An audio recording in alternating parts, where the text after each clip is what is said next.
The stakes are going through the roof, and the whole world is watching.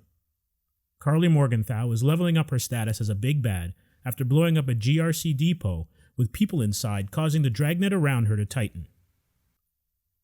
Meanwhile, John Walker's patience is wearing thin as he grows more frustrated with Bucky and Sam, who are closing in on Carly.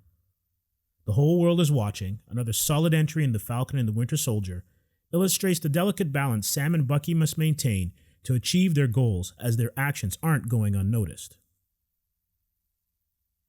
A flashback to Wakanda takes us to the final moments of Bucky's deprogramming of the Winter Soldier directives Hydra had installed in his mind.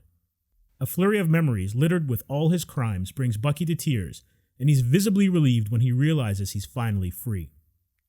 The moving and powerful sequence establishes the sense of betrayal held by the Wakandans, especially Io, when she confronts him 6 years later on the streets of Riga.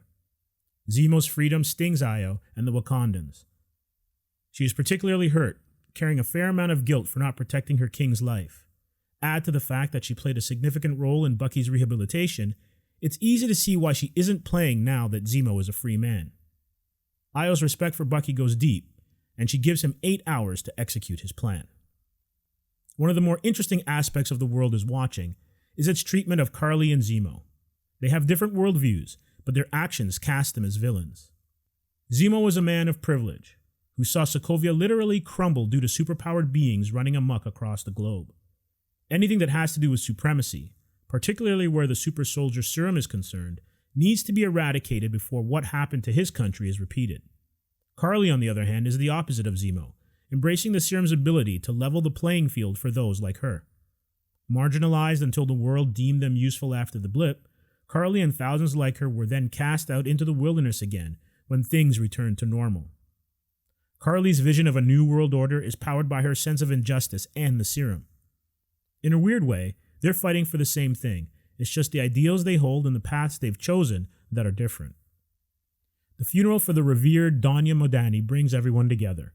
Carly's purpose and the mission are made clear during her eulogy, and like Zemo, earns some sympathy. Sam tries to get through to her one-on-one, and their candid chat promises a breakthrough, especially when Carly's words on big business and those who control society echo Sam's sisters after being denied by the bank. It's a subtle, yet effective way to connect all the themes and threads presented in the series so far. In a lot of cases, people are fighting the same battles. It's just the degree to which they are disenfranchised and the hopelessness they face that determines their outlook on things. Even though she doesn't completely buy what Sam is saying, Carly is aware of this when she acknowledges that she is aligned with people that she was taught to hate now that they share similar struggles. The irony of The Whole World is Watching is that John Walker, the person chosen to replace Steve Rogers, is anything but a supremacist. In fact, it's his inferiority complex that blows any chance Sam has of truly getting through to Carly. It gets worse for him after he gets his ass handed to him by Io and the Dora Milaje. The beauty of the episode is while there are villains, none of them are clear-cut. As Carly's fellow Flag Smasher told her at the gravesite, the world used to be a simpler place. There was good and bad, and nothing in between. While that is an oversimplification of things, he's not entirely wrong.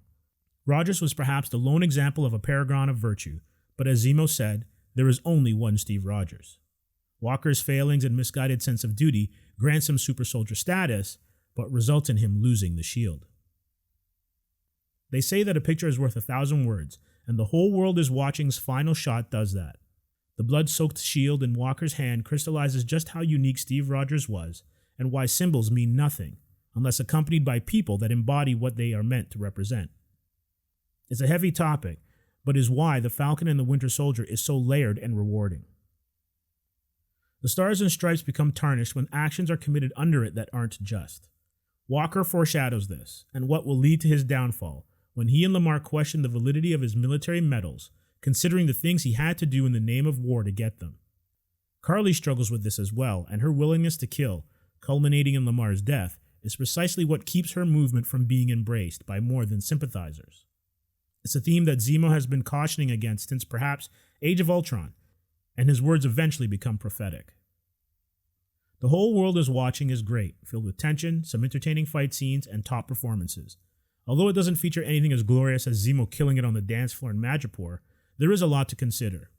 Watching the Dora Milaje handling things and literally disarming Bucky and Zemo's continued brilliance were a couple of the highlights, but it's the episode's quieter moments that really stand out. The philosophical discussions between Carly and Sam, Carly's chilling yet informative phone call with Sarah, and the underlying subtext of global power structures and their effect on the common person scream for more camera time.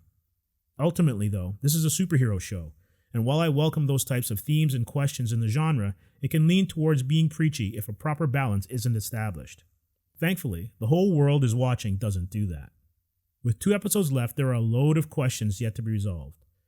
The Power Broker's next move, Sharon's true role in Madripoor, the fallout from Walker's viral murder, Carly, the Flag Smashers and Zemo's fate, and Sam's acceptance of the shield have yet to be played out.